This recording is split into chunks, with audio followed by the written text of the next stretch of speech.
Welcome, UCL fans, to the first unofficial review and ranking for the United Championship League. My name is Nintendo Fanatic 64, and I am here with the results of Week 1. Now, before I get started, I just have to mention that I have no affiliation with the UCL or any of its coaches, but I have watched all the battles, and I have put together what I believe is a fair and accurate ranking system for the entire league. And if any coaches are watching and approve of this, feel free to let me know in the comments section below. But we're going to go ahead and start off with a recap of all 8 matches that took place. In the first battle, we have the St. Louis Rampardos taking on the Newcastle Nido-Kings, and with the winner being the St. Louis Rampardos with a 3-0 victory. The MVP for the St. Louis will be Hydrogen, that actually had 3 knockouts in that match, and then for the MVP for the Newcastle, we actually have Nido Queen, who had 2 knockouts of his own. Moving on, we have the Tucson Terrakions taking on the Tulsa Talonflames, and with a 4-0 victory went to the Tucson Terrakions over the Tulsa Talonflames, with the MVP for Tucson being Flygon, taking out 2 Pokemon. In addition to that, the Mega Gardevoir on the team also taking out 2 Pokemon as well. MVP for Tulsa would be the Seismitoad, who took out the Mega Gardevoir on the Terrakion side. Next up, we have the Bristol City Blazekins taking on the Manchester Magnazones, and the winner by 4-0 is the Bristol City Blazekins. The MVP for the Blazekins is Roserade with 3 knockouts, and then the MVP for Manchester is their mascot Magnazone, who actually had a knockout on the Mega Scizor. Alright, moving on, we have the Toronto Togekiss taking on the Bronze Bearticks, and with a 2-0 victory went to the Bronze Bearticks. The MVP for Bronx went to the Mega Ampharos with 2 knockouts. The MVP for Toronto went to Jirachi, who also had 2 knockouts, and the fail of the week, we'll call it, goes to the Hitmonlee for the Toronto Togekiss, who actually knocked itself out after missing a high jump kick. Moving on, we have the Philadelphia Feraligators taking on the Pittsburgh Pichus. And in a very narrow 1-0 victory, we have the Pittsburgh Pichus. The MVP for Pittsburgh is the Alomomola, who was the last Pokemon on the field with 2 knockouts. But the real MVP, I feel, was on Philadelphia for the Feraligators, who was actually the mascot, the Feraligator, with 3 knockouts late in the game to try and make it a really close match. Alright, next we have the Grand Canyon Greninjas taking on the Carolina Keldios. And in another narrow 1-0 victory goes to the Carolina Keldios. MVP for Carolina is Victini, who was, of course, the last Pokemon standing and actually had an impressive 5 knockouts.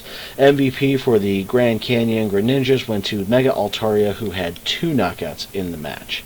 Next up was the Durham Druddigons versus the Long Island Reggie-Rockies. And a 5-0 victory went to the Durham Druddigons. The MVP being the Mega Charizard X with 3 knockouts late in the game. MVP for Long Island went to the Tornadoes, who was the only one who managed to do a single knockout. Final match of the week saw the New York Yankees taking on the South Beach Slow Kings, and in a very impressive 6-0 victory saw the Yankees coming out on top. MVP for New York is a tie between Jolteon, who took down the last Pokemon, and Infernape, both with 2 knockouts each.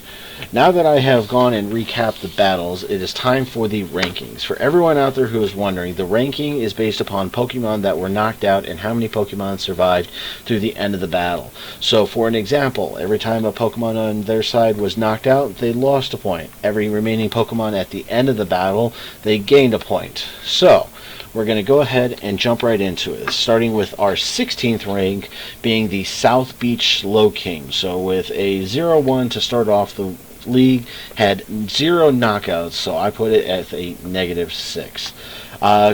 Coming up at number 15th was the Long Island Reggie-Rockies. Again, the first 8 teams I will be mentioning are all going to be 0-1 right now in the season. But he did have 1 knockout, so he's just right above the Slow Kings with a -5. Coming up next, we had the Manchester Magnazones and the Tulsa Talonflames tied for 13th, both with 2 knockouts in their matches, so having a -4 ranking right now. After that, we have the Newcastle Nido Kings ranked 12th, who had 3 knockouts in their battle, so they got to a -1. The Toronto Tokakis are number 11th, but they're at -3 right now, so it could be tied with the Newcastle Nido Kings. However, I gave them a little bit extra ranking because they did have 4 knockouts, but they did knock one out of their own with, of course, like I mentioned earlier, the Hitmonlee missing the high jump kick. Coming up next is a tie for 9th place between the Philadelphia Feraligators and the Grand Canyon Greninjas. Those close 1-0 victories really paid off in the end.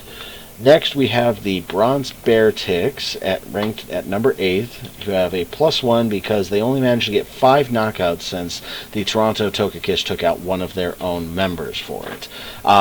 Pittsburgh Pichus and the Carolina Keldios are tied for 6th with a +1 ranking, with, of course, each of these teams from now on will have had 6 knockouts.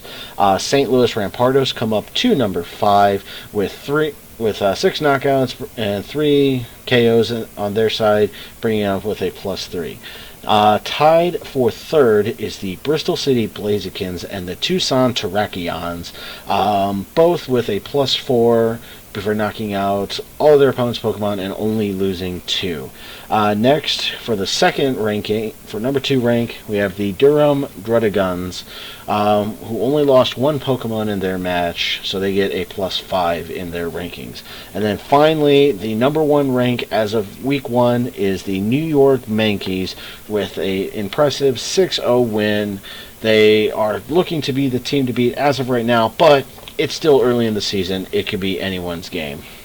Finally, I will be doing a MVP for the week, my top 5 most valuable Pokemon based upon how well the teams did as well as how many knockouts they got. So at number 5, from the Philadelphia Feraligators, we have Feraligator, who had 3 knockouts late game to try and help give them a win, but they just fell short.